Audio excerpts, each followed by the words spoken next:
देश का इतने साल से हम लोग मना रहे हैं आज़ादी का अमृत महोत्सव।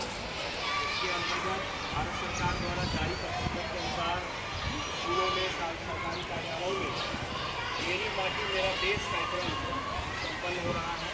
और कल परसों 9 अगस्त से उसका अभियान शुरू हुआ है। 9 अगस्त भारत छोड़ो आंदोलन की याद दिलाता है। 9 अगस्त को हम सब ने कई प्रांत प्रतिज्ञा लिया है और वीरों को नमन, योद्धाओं को नमन। और उसी कड़ी में ये 15 अगस्त तक पूरा कार्यक्रम चलने वाला है।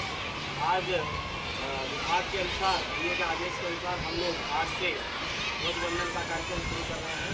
और प्रत्येक दिन विद्यालयों में जैसे सांस्कृतिक कार्यक्रम, रंगोली और वृक्षारोपण जैसे कार्यक्रम होने वाले हैं।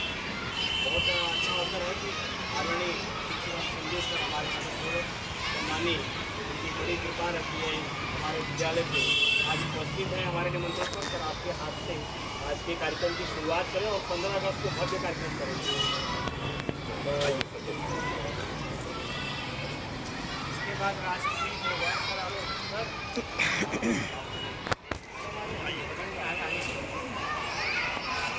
फोटो लीजिए सर।